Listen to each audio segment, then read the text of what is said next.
Guys, आज हम बात करने वाले हैं real floating constant real constant या फिर फ्लोटिंग पॉइंट कांस्टेंट के बारे में। ये होते क्या है? तो फ्लोटिंग पॉइंट कांस्टेंट और न्यूमेरिक कांस्टेंट। जो फ्लोटिंग पॉइंट कांस्टेंट होते हैं वो एक न्यूमेरिक कांस्टेंट होते हैं और उसको एक पॉइंट से डिनोट किया जाता है। अगर किसी भी नंबर में पॉइंट आ रहा है तो वो एक फ्लोटिंग पॉइंट कांस्टेंट होगा। ठीक है, इसके बाद में जो फ्लोटिंग पॉइंट होता है वो वेरी लार्ज और वेरी स्मॉल रियल कांस्टेंट को एक्सप्रेस करता है। ठीक है, वेरी लार्ज और वेरी स्मॉल रियल कांस्टेंट को एक्सप्रेस करता है। इसको exponentially scientific form is used. ठीक है, here the number is written in the exponent form. यहाँ पर जो नंबर है वो एक एक्सपोनेंट फॉर्म में दिया गया है, जैसे विच आर सेपरेटेड बाय ई और कैपिटल ई। अगर हमको किसी भी फ्लोएड पॉइंट को एक्सपोनेंशियल फॉर्म में कन्वर्ट करना है तो हम किसकी हेल्प से कर सकते हैं? तो यहाँ पर एक ई होता है सेपरेट करने के लिए, ई स्मॉल ई और कैपिटल ई का हम यूज़ करते हैं, जिसकी हेल्प से हम किसी भी फ्लोट पॉइंट को मतलब किसी भी नंबर को एक एक्सपोनेंशियल फॉर्म में कन्वर्ट कर सकते हैं। ठीक है, मान लीजिए हमने एक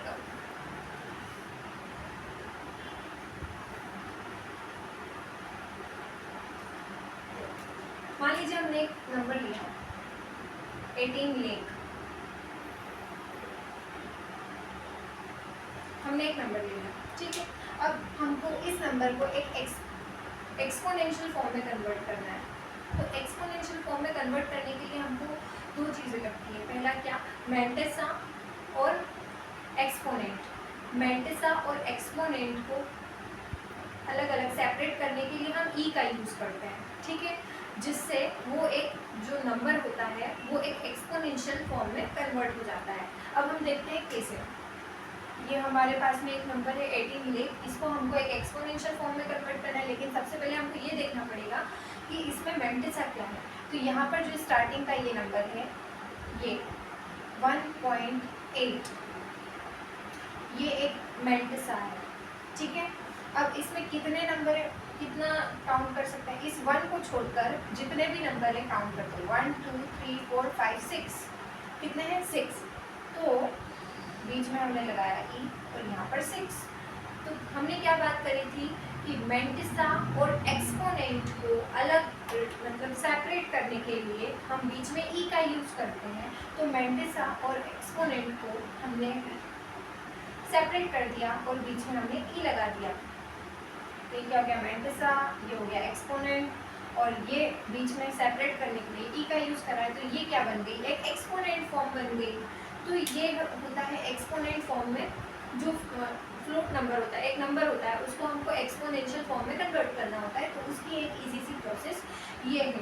हमने एक के नंबर लिया था, लेकिन हमारे पास और एग्जांपल है जिसके थ्रू हम और अच्छे से इसको समझ सकते हैं। ठीक है, हमारे पास नंबर है 25 करोड़। हमने 25 करोड़ एक नंबर लिया है, इस नंबर को हमको एक एक्सपोनेंशियल फॉर्म में कन्वर्ट करना है। तो कैसे करेंगे? हम सबसे पहले ले लेंगे 2.5। ठीक है, 2.5 इंटू 2 के बाद जितने भी नंबर हैं उसको काउंट कर लेंगे, कितने हैं? 9। तो 10 टू दी पावर 9।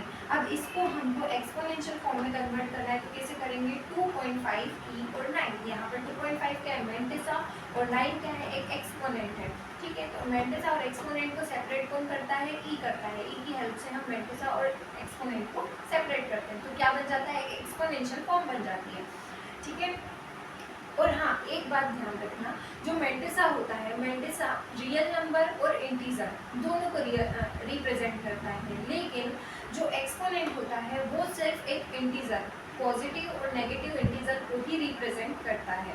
ठीक है, तो आप यहाँ पर ध्यान दे सकते हैं। यहाँ पर एक जो मैंटिसा है वो रियल नंबर है। ठीक है, रियल नंबर भी हो सकता है और वो क्या हो सकता है? इंटीजर भी हो सकता है। लेकिन जो ये है एक्सपोनेंट है वो सिर्फ क्या हो सकता है? एक्सपोनेंट सिर्फ इंटीजर हो सकता है, पॉजिटिव और नेगेटिव। ठीक है, हमने एक एग्जांपल देख लिया। दूसरा देखते हैं हम 0.000076। अब यहाँ पे क्या हो गया? स्टार्टिंग पॉइंट आ गया है 0 पॉइंट के बाद वाली जो नंबर है वो काई में आते हैं माइनस में। पॉइंट के बाद वाले जो नंबर है उसके लिए जो एक्सपोनेंट होता है वो माइनस में काउंट होगा। जैसे कि देखते हैं 7.676, हम ऐसे चलेंगे इसमें। ठीक है, इसमें होगा 7.6 इंटू 10 टू दी पावर -6। इस 6 को छोड़ के कितने नंबर है काउंट कर लिए, कितने हैं 6 है, तो 10 टू द पावर -6 हो गया। ठीक है, इसको हम एक्सपोनेंशियल फॉर्म में कैसे लिख सकते हैं, 7.6 e और जो 6 है -6 है उसको हमने यहाँ पर लिख दिया। कमेंट सा और एक्सपोनेंट को हमने अलग अलग कर दिया। ठीक है, उसके बाद एक और एग्जांपल है हमारे पास में 6,70,000। ठीक है, तो माइनस ये काय में है, माइनस में है, तो इसको हम किस तरीके से लिखेंगे, -6.7 इंटू 10 टू द पावर 5। 6 के बाद में जितने भी नंबर उसको काउंट कर लिया है और 10 टू द पावर 5। ओके, अब इसको इसकी एक्सपोनेंशियल फॉर्म क्या है, -6.7 e और 5।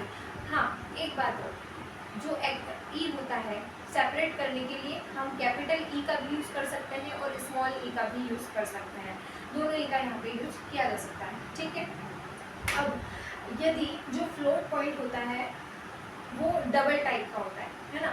फ्लोट पॉइंट कैसे अलग अलग टाइप से हो सकते हैं, फ्लोट पॉइंट डबल भी हो सकता है, लॉन्ग डबल भी हो सकता है और फ्लोट भी हो सकता है। ठीक है, अगर फ्लोट पॉइंट डबल है तो उसको किस तरीके से लिखा जा सकता है, देखते हैं। तो उसके भी एग्जांपल हमारे पास है।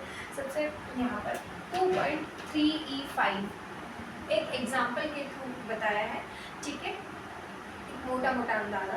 ठीक है, 2.3e5, तो ये क्या है, floating point constant of type double.